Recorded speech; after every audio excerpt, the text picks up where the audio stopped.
So you're thinking about moving to Aledo, Texas. Well, in this video, we are going to take you to some different neighborhoods and different price points to give you an idea of what you can buy in each of those price points. And if you stick around to the very end, we're going to show you the most expensive property that sold in Aledo, Texas here in the past year. And if this is your first time to the channel, go ahead and subscribe. And if you want to be the first to know what's happening in the Texas real estate market, go ahead and hit that bell.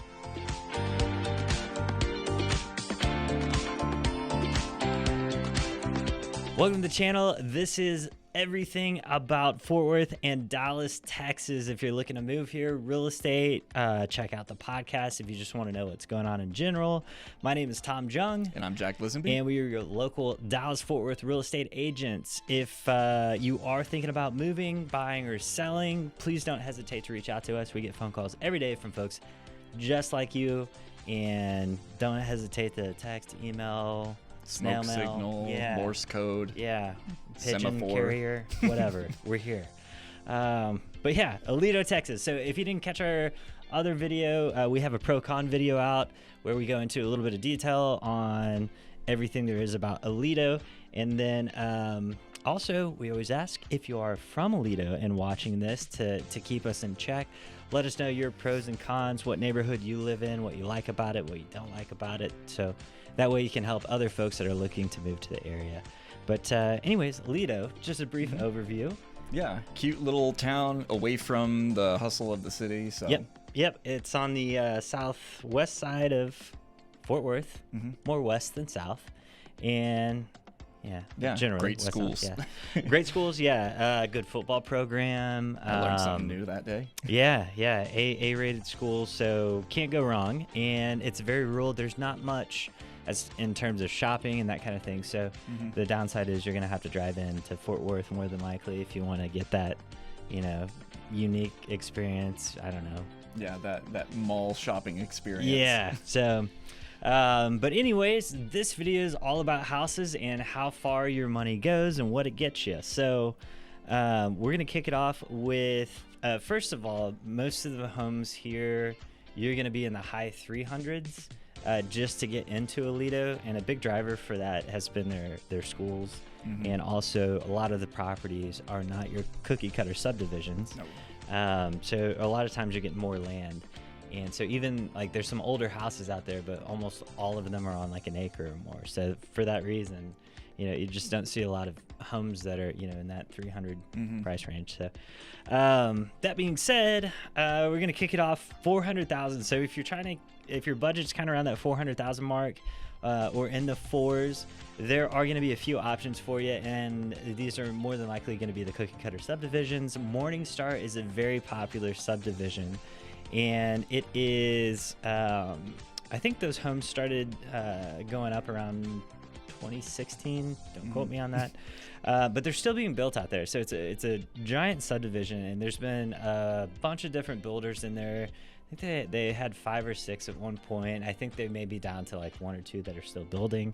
It's almost built out, but they have a ton of amenities in this neighborhood. And let me back up, for the 400,000 or so, you're probably going to be looking at something around 2,200 square feet. So 1,800 to 2,400 square feet is probably going to be in that $400,000 range.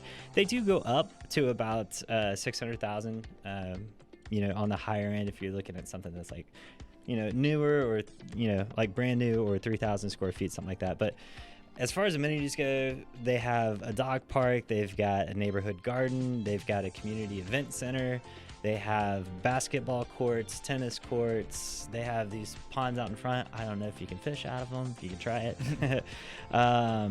But yeah, there's just a ton going on in that community. So if that's the kind of feel you want, Morningstar may be a good option for you. Yeah, those community gardens have started to pop up in a lot of places, and I think that's a really cool idea because lots of people want gardens. Not a lot of people want to tear up their backyard to do it. Yeah. So to have a dedicated space where you can just go and grow your stuff with everyone else. Not only that, but a lot of times those backyards are so small. There's so much shade, no matter like what time of day it is. Yeah. So. Get about an hour at high noon, and that's about it. Yeah. For those of you with about $500,000 to $700,000, a good example of houses that you can buy around that price point, you can start looking in the Parks of Aledo area. Very nice. It's a newer community. I wouldn't say it's new, but I believe they started building in 2020.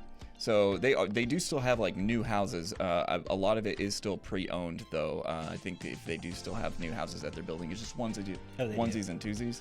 Oh, they do? Oh yeah, no, there's a ton. There's a whole new phase that's opening up right now. Okay, yeah. Then I totally missed that. I was just looking at historical data. I saw that they stopped building in 2022. I was like, okay, that's weird. They took a deep breath, and then they're like, all right, now they're back go. at it. Yeah. But these are really nice houses as well. They start at about 1,900 square feet, and some of them go as big as 3,600 square feet. Most of them are going to be closer to like the mid twos, but they got 3 to 4 beds, and they have options for 2 or 3 bathrooms, depending on which floor plan you go with. These guys sit on really small lot sizes, though. This is where you're going to make your compromise. While the house is big, the yard is not. Nothing over a quarter acre. Most of them are actually going to be closer to a 1/6 of an acre. So that puts you at like 0.15 acres, which is a pretty standard lot size for most newer homes anyway. But it's an HOA. They've got a park and a walking trail there in the community. So if you're trying to do physical fitness and you just want to like ride a bike or take a jog or something like that, you got plenty of room to do it just around your house. But these places come with brick siding. They all have fireplaces. Some of them have standing tubs. Some do have built-ins, but most of them are going with that more that newer look with the separate tub from the rest of the fixtures. Covered patios, granite countertops. So you're getting a pretty good finish out for what you're buying. Yeah, they're nice houses, and it's funny. The first time I drove through there, I was like, oh my gosh, every single house in here is white. Like everybody, it's like white brick, white paint, whatever. Mm-hmm. I don't know. I know it's popular right now, but there's a lot of that. And it's so that community, I think it backs up to a creek, and they have it's known for their biking trails. So like not just like you don't have to just bike through the neighborhood. They also have the trails that go down through the trees and everything else. So a lot of folks utilize that.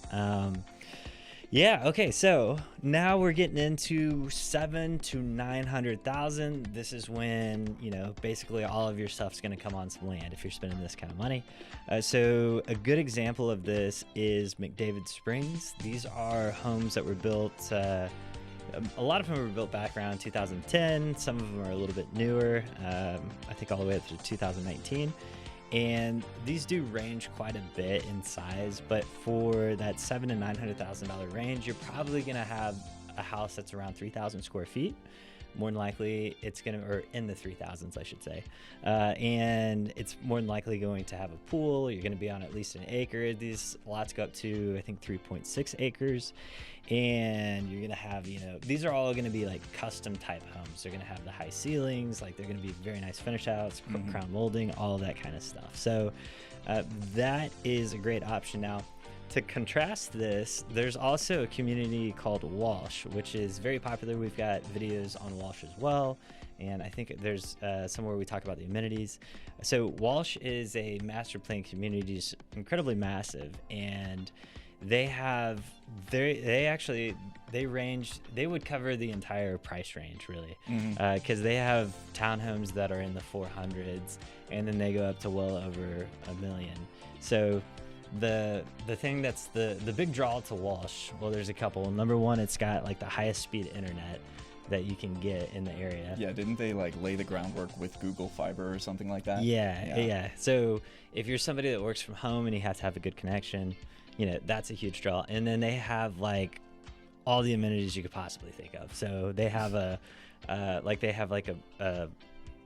machine shop where you can do woodworking or other type of things, and they've got these huge ponds where you can go kayaking, and pools, and a gym, and zip line, and they have events where they bring food trucks and bands and all that kind of stuff. I mean, like, yeah, don't they have their own high school too? They have their own elementary. That's what I was thinking of. Yeah, they built that, and then I think they're building another school over there. I'm not sure. I don't know if it's going to be a high school or middle school or another elementary. I think there is another one that's being built. Yeah, and I've noticed it's getting surprisingly little coverage for what it offers, which is weird because I've seen much smaller communities just pasting ads everywhere, and this one's just kind of quietly sitting in the shadows. Hey. But we're not anymore. We're marketing it. So to contrast the acre with the pool and the 3,000 plus square feet in Walsh, you would probably be building something between 3,000 and 4,000 square feet. It would be new, but it would be on a tiny lot where you can smell your neighbor fart, and you're going to be going to the community pool instead of to swim, right? So there's a trade-off there, but those are kind of like to compare and contrast the different types of properties you could get. Right, and our top end price point, if you've got about $1.25 sitting in your pocket, there's actually a really nice community, a very small but nice community over by the golf course there called the Split Rail Estates. And it is a voluntary HOA from what I understand, and those fees go to fund that golf course, which is like right next door. So if you're an avid golfer, this is the place to be where you don't have to worry about your windows getting shattered, but you're within basically a quick walk or a short bike to the golf course. These guys are big houses as well. The smallest floor plan I could even find was 3,500 square feet, and one of the larger ones was over 7,000 square feet, so big boys. And 4 or 5 bedrooms. Boy, that's a big boy house you got there. That's a big one. Caught a big one today. No. Yeah. So this one I thought was funny. So the most number of beds I could find in this community was 5. They're 4 or 5 bedroom houses, but you can get between 3 and 7 bathrooms.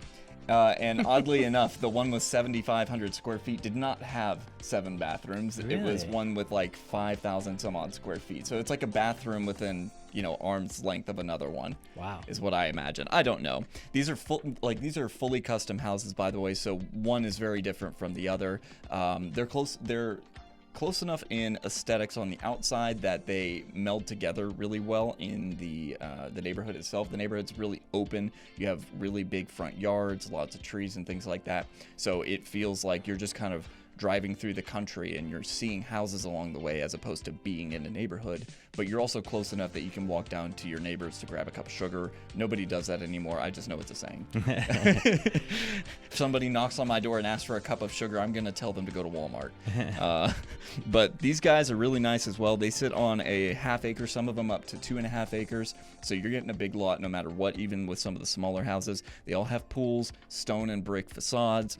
You've got hardwood, marble, granite. You've got these large covered patios, these big water features, and like spas and hot tubs built in on the properties themselves. Like these guys just went above and beyond. Like they have balconies inside some of the houses, like really high-rise ceilings. Like you really just feel that these guys put their own spice into each of these houses. Like as far as amenities go, there's really not much besides the golf course, but the neighborhood itself is really small as well. It's like 2 or 3 streets. Gotcha. So you don't have to worry about tons of traffic going through. Kids can play in the streets, no problem. Yeah, and you don't have to be in the neighborhood to be a member of the what was the golf? The Split Rail Golf Course. Rail, yeah. And I believe it's $250 a month for a family membership, so it's not too bad. And that includes all your golf, but not your cart fees. That's how they get you. And they have like a bar and grill at the club. Yeah, I saw that. I didn't know what it was called, so I didn't want to include it. And be like, yeah, they've got a restaurant, but I don't know what it's called. Yeah, the bar and grill at the club. Yeah. But yeah, funny you mentioned that. So the most expensive house that sold in Aledo here in the last year was right next to there. Oh.